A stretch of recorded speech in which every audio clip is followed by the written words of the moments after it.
पुणेकरांनो, खडकवासला म्हटलं की सगळ्यात आधी काय आठवतं बरं?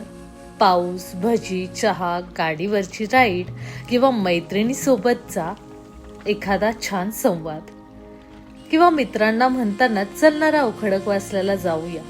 पण खरं सांगू, आपण खडकवासल्याला खूप वेळा पाहिलंय, पण कदाचित खडकवासल्याला कधी समजूनच घेतलं नसावं.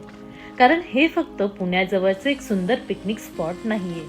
या पाण्यामागे पुण्याची गरज आहे, पुण्याचा विकास आहे आणि एक असा काळ जिथे इतिहासही आहे, ज्याने पूर्ण पुण्याला हादरवून सोडलं होतं.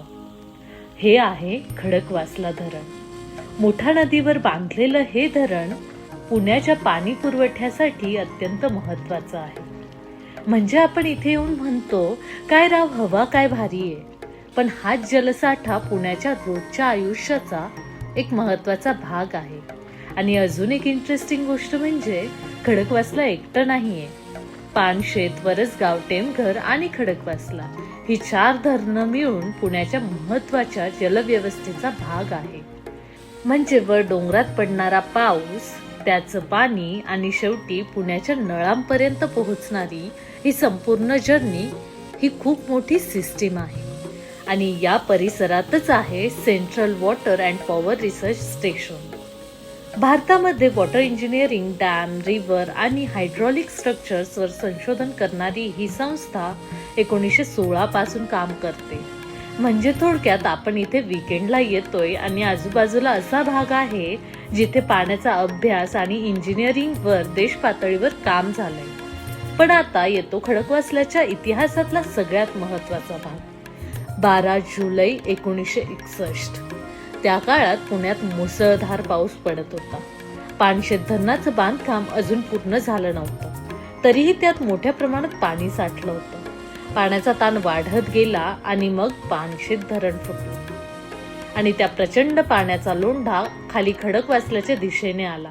आता कल्पना करा, आज आपण ज्या खडकवासल्याच्या पाण्याकडे इतक्या शांतपणे बघतोय ना, त्याच खडकवासला धरणाला त्या दिवशी त्या पाण्याचा प्रचंड तडाखा बसला होता. धरणाचा एक मोठा भाग ब्रीच झाला, म्हणजे तुटला, आणि मग मुठा नदीचं पाणी थेट पुण्याच्या दिशेने धावलं. पुण्याच्या जुन्या भागांमध्ये पाणी शिरलं. घरं, दुकानं, रस्ते, अनेकांचं आयुष्य एका दिवसात बदललं. या पुरामध्ये जवळपास हजारो लोकांचे मृत्यू झाल्याचा अंदाज सांगितला जातो आणि सुमारे 65,000 लोकांचं पुनर्वसन करण्यात आलं. पुण्याच्या इतिहासात ही घटना आजही पानशेत पूर म्हणून लक्षात ठेवली जाते.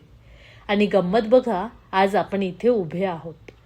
समोर हिरवेगार डोंगर, शांत पाणी, ढग आणि एकदम इंस्टाग्रामवरती दृश्य. पण काही दशकांपूर्वी याच पाण्याने पुण्याला अक्षरशः गुडघ्यावर आणलं होतं. कदाचित म्हणूनच आज या धरणाकडे फक्त एक टुरिस्ट स्पॉट म्हणून बघणं थोडं कमी आहे. कारण खडकवासला म्हणजे फक्त पाणी नाही, ही पुण्याची तहान भागवणारी व्यवस्था आहे.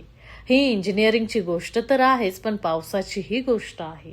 आणि ही एका शहराने पाहिलेल्या सर्वात मोठ्या नैसर्गिक आपत्तींपैकी एका घटनेची आठवणही करून देते. त्यामुळेच पुढच्या वेळी कोणी म्हणेल ना, चल राव खडकवासल्याला जाऊया, तर जा, भजी खा, चहा प्या, फोटो काढा, रील बनवा, पण एकदा 2 मिनिटं शांत उभं राहा आणि पाण्याकडे बघा.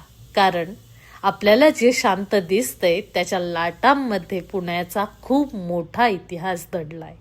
तुम्हाला ही स्टोरी माहिती होती का? नक्की सांगा. आणि हा व्हिडिओ कसा वाटला हेही आवर्जून सांगा. अशाच प्रकारच्या व्हिडिओसाठी आपल्या चॅनलला फॉलो करायला विसरू नका.